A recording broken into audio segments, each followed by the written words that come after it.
What's the newest song you've been working on? So as of right now, I'm working on like 8. I'm one of those people who will just like have an idea and then I'll make like 8 or 9 different versions of that idea. And then I finally just like settle on one and then develop it. So as of right now, technically 8, but really 1.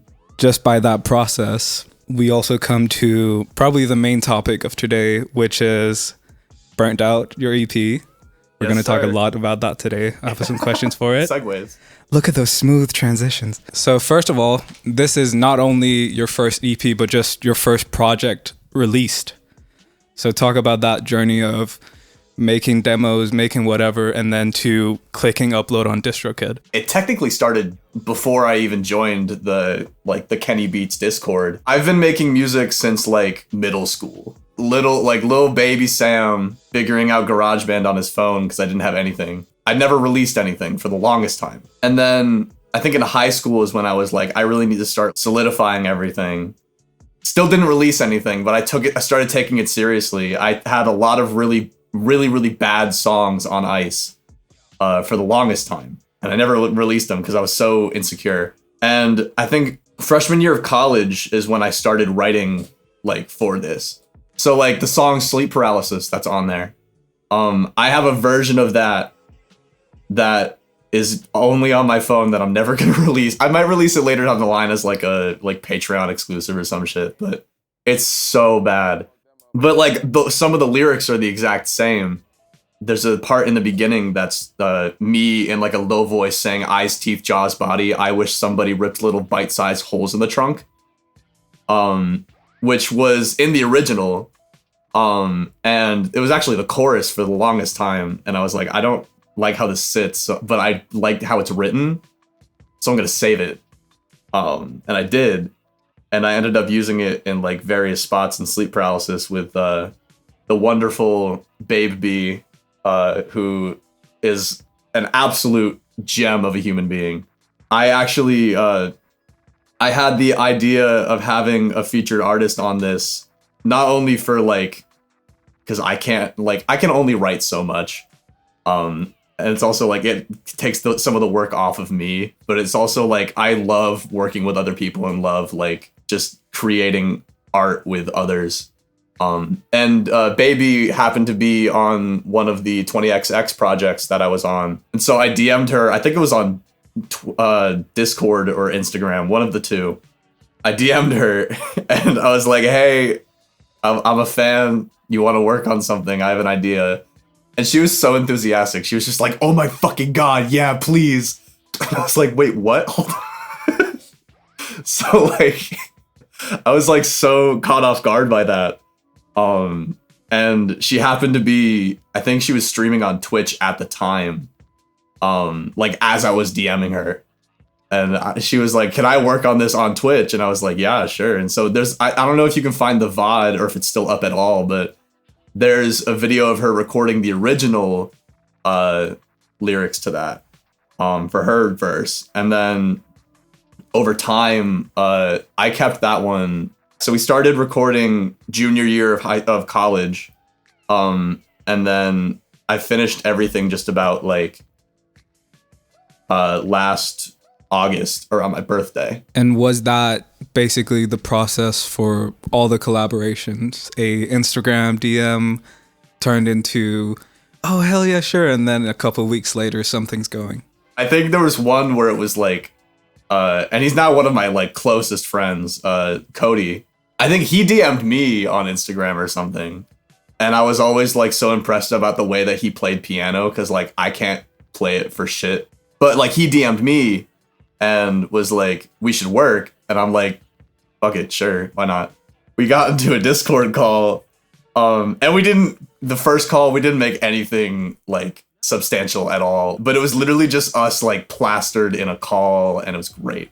Since then, I've just been talking to him constantly and like we've been sending memes. We've been talking about like real life shit, but also making music, which was great. So like the 2 projects that were on there were stuff that I really appreciated working on him with, and then one of them turned into Sleep Paralysis, which I revived. And then Fade was another one that was like, he just helped me with the piano, and he gave me drums, and I arranged a lot of it, and we worked together, and we really like built that like baby of a song, which I really like. Especially for people who I tend to see, especially for people who start making music either in school or just alone in the beginning. Often when I talk to them, I'll introduce this concept of like, yeah, not everyone you work with has to be like your best friend or the person you always talk to or the person you always share music with. Sometimes music can just be that transaction of here's some chords, here's some drums, okay, see you later. For you, do you feel that most of the collaborators on this EP were more in that these are my friends or these are amazing musicians I just wanted to work with?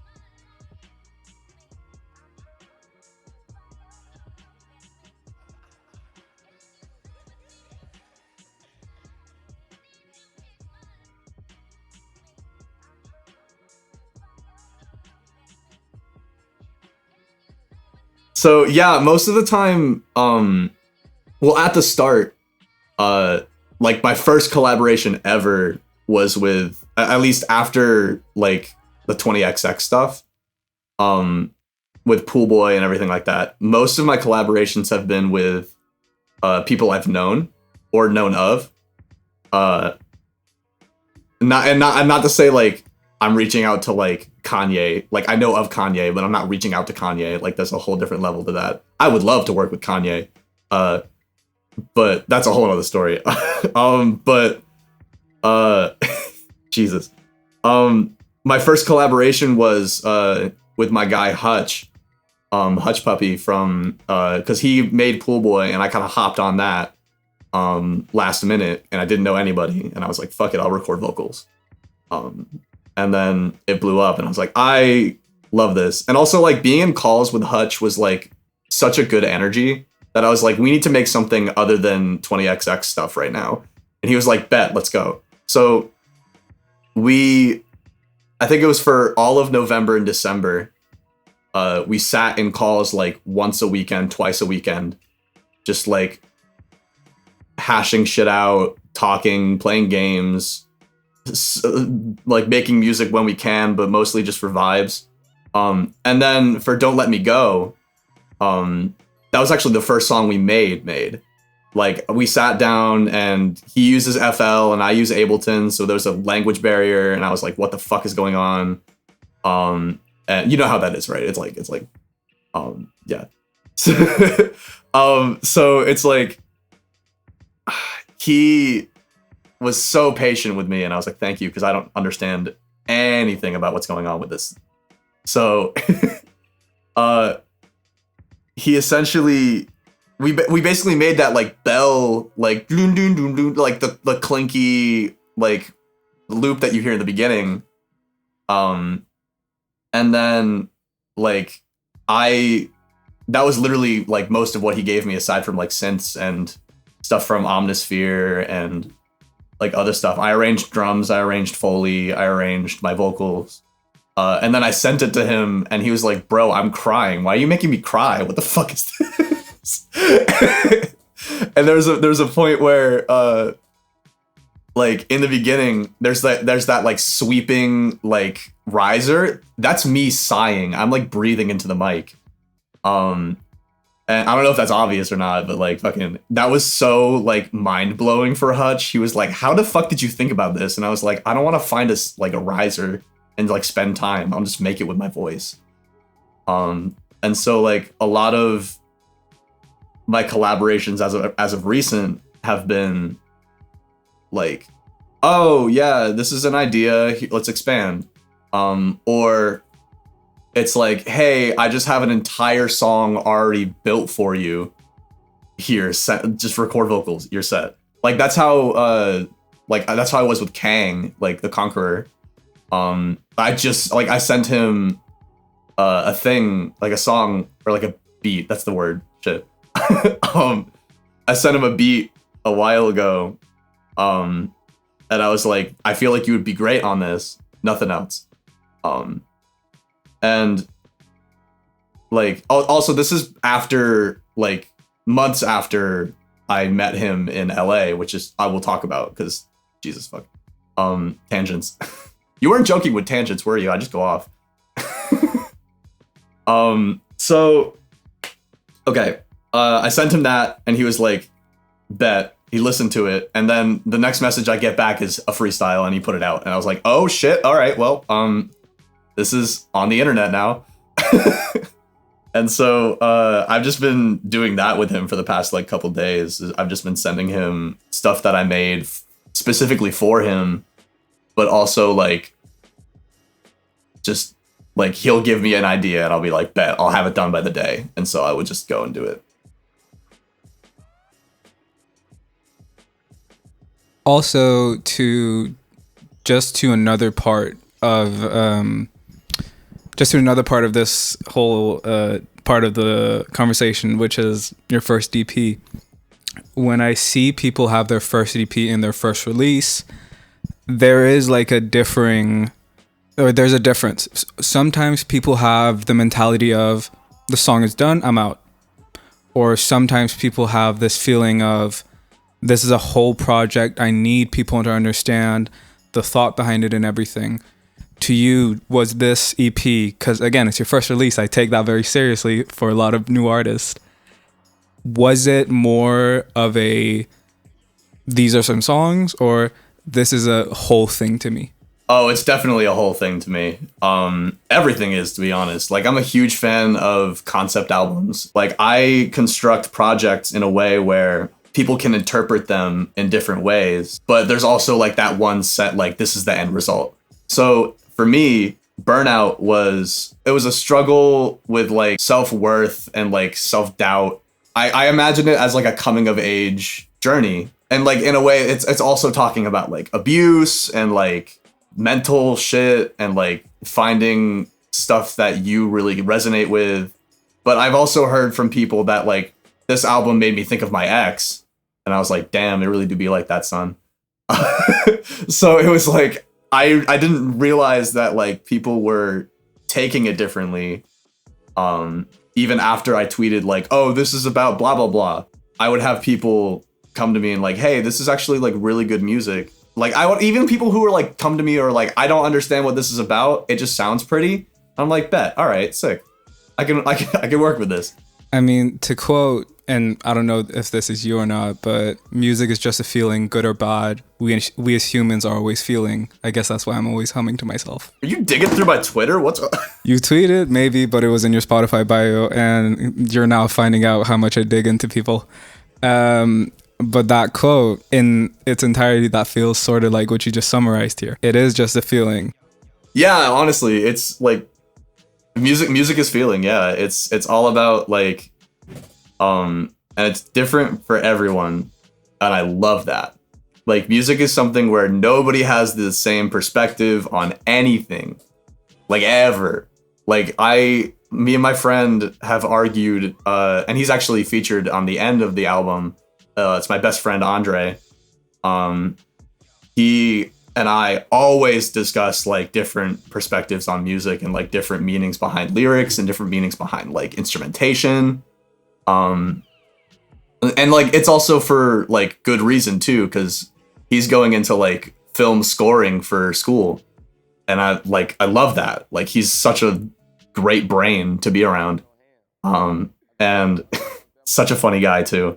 But yeah, music is really feeling. I'm definitely one of those people where I will have a soundtrack for the day, and that soundtrack will basically dictate my mood for the day.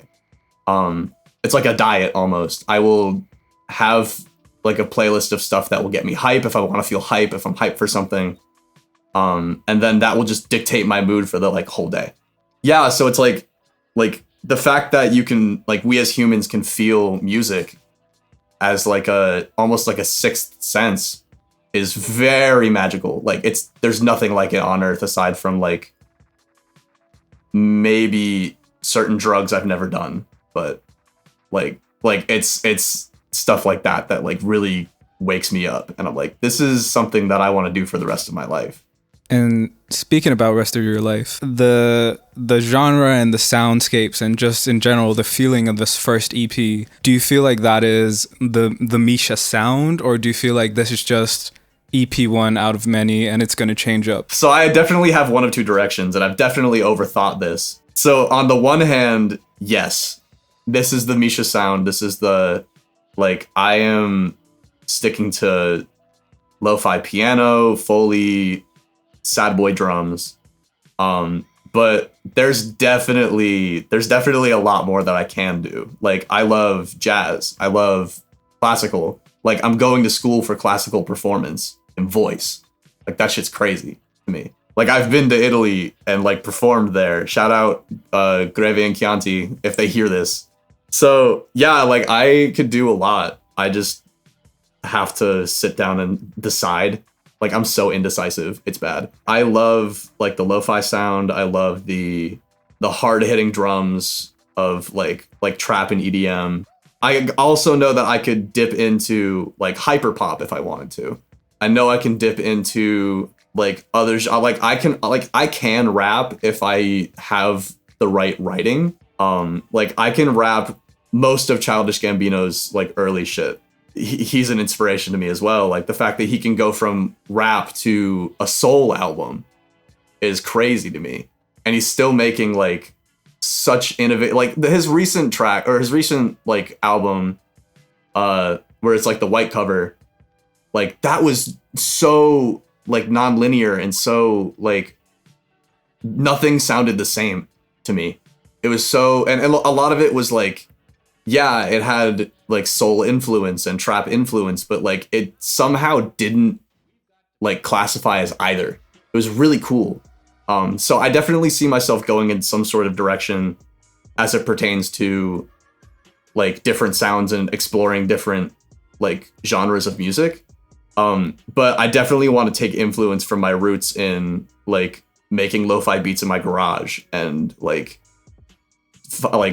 sitting on the bus and playing with like exploring drum sounds and like non-secular sounds, and just figuring out a way to make it sound pretty, because I just want to sound pretty. That's all. Like, that's the end result, is that if it sounds pretty, that's it's going out in some way, shape, or form.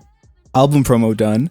Moving on a little bit. So 2 things that stood out to me, which I always love. My thing is always figure out what around the artist creates certain ideas or inspirations, or in general just moves for them.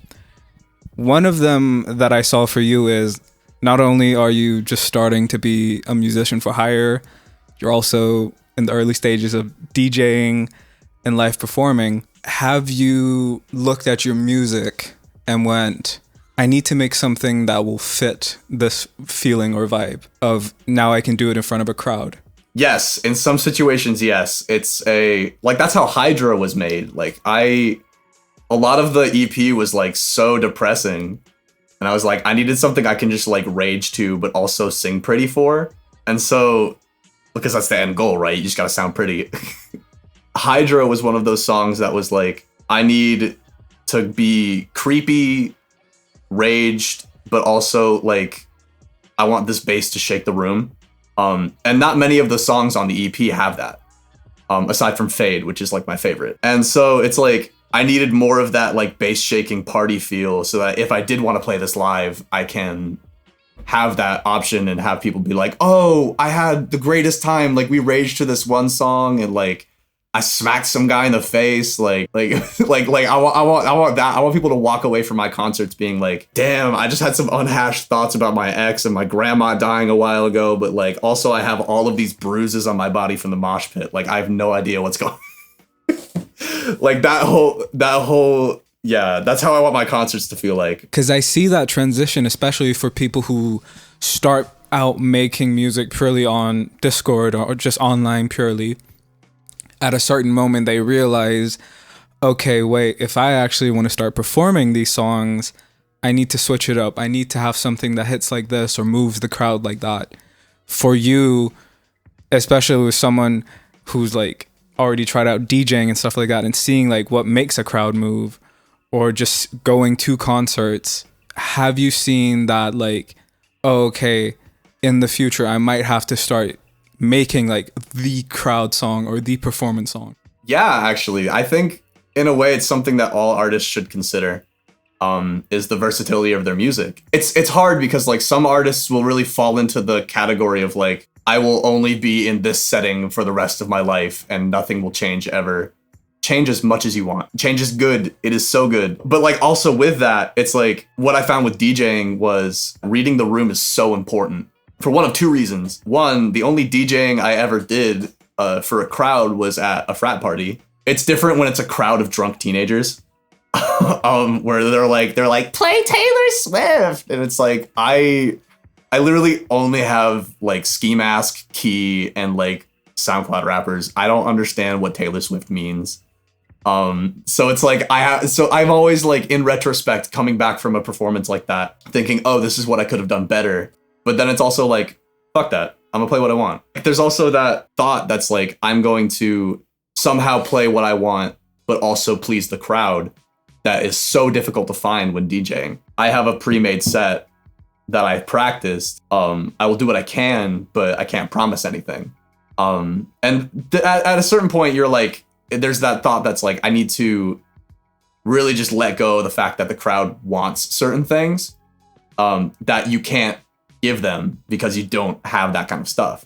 And I guess that also applies to like music. Like, yeah, you're gonna have people that don't like your music. Okay, find the people that do like your music. Those who will like it will stay.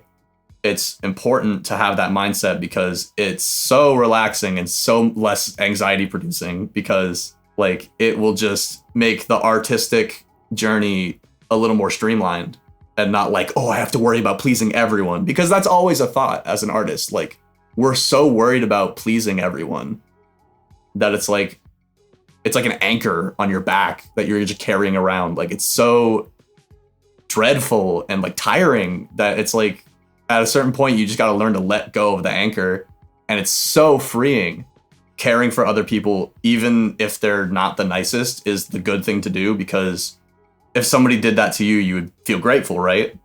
It's something we're put on this earth to do, is to help others. From going to like, okay, even though this person might not be the person that I want to meet in life or I want to talk to then the Dot Show, where pretty much everyone you met was the person you wanted to meet. Talk about that, because meeting people IRL and just seeing like performances again after so long.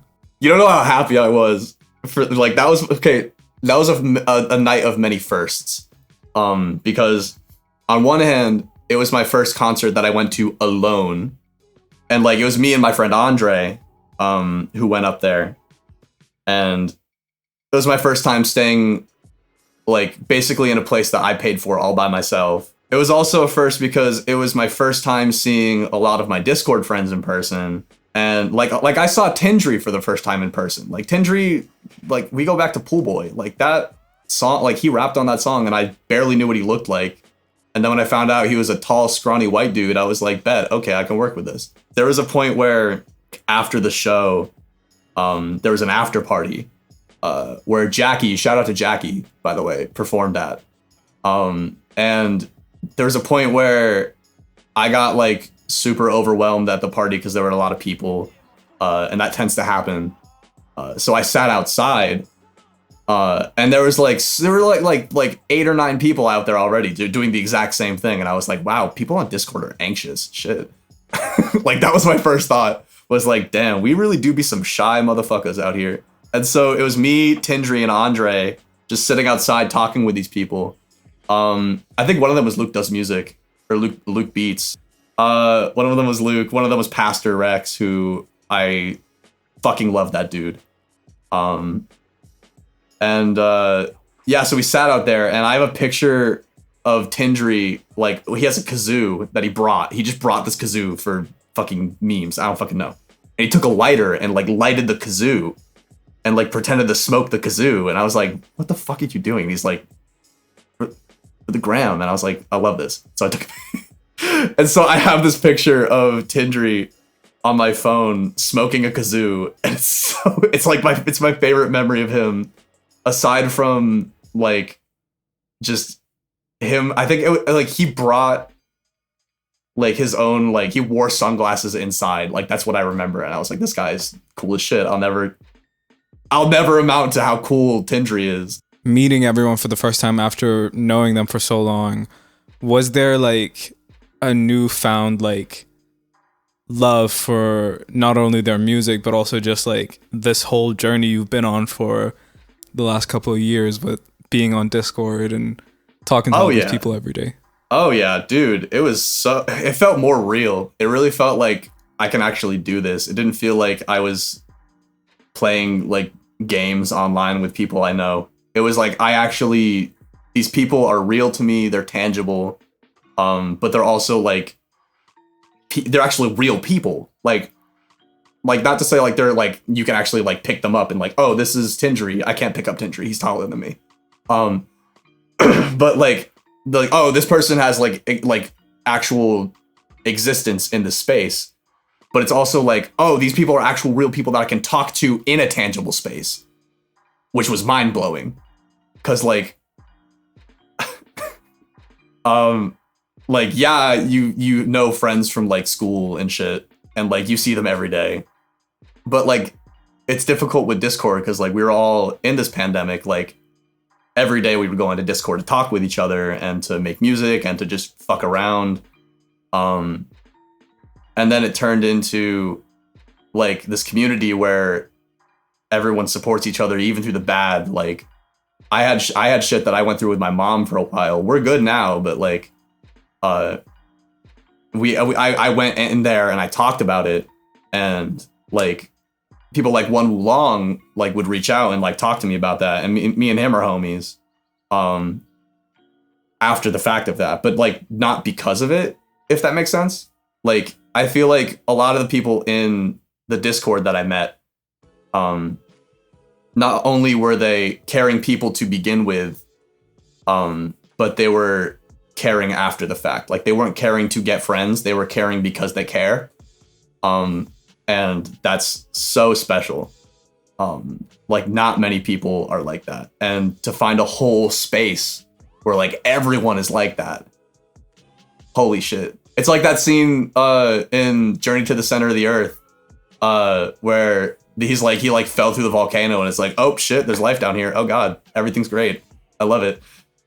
So it's like he didn't expect to find any of this, but when he found it, it was like, oh, I love this. And with you, this place that you found, are you? It might be an obvious answer, but for the next EP, the next single, the next album, you're still gonna reach to that volcano again and go like, "Ayo, who wants to make a song?" Oh, always. I am so down to work with people. Like, I would love to reach out to new people. I would love to reach out to like people who I know from the Discord, but also like friends of friends. Like if they have a good rep, like that's why I'm still in 20XX. Like a lot of the artists that come into that we kind of like introduce to this other community where we make music. It also, and I feel bad for saying this, but it's also like a personal scouting mission to see like, oh, this is an artist I really like. Oh, this is a person I really vibed with in a group setting. Maybe we can make some other stuff in the future. So it's basically just like upping my roster list of people to like reach out to. And that's also why I like the beat battles that Kenny hosts, is like, these are popular, but also like talented artists who go in and are like, this is what I can do. And not necessarily for the aim of getting a prize, but to just have Kenny listen to how good they are. And are like, yeah, this is just like, it's a talent scout, but an unintentional one. So it's like, I reach out to like just about everybody. And anybody who wants to reach out to me, I'm willing to work. Like, I'm so down for anything. I feel like that's a good way to end this part of it. As always, just for the last part of the podcast, plug anything you would like to talk about, have people follow, have people reach out to, new music, whatever. Go for it. First off, I want to plug, obviously, Burnout. The EP is out. It is alive and is doing well.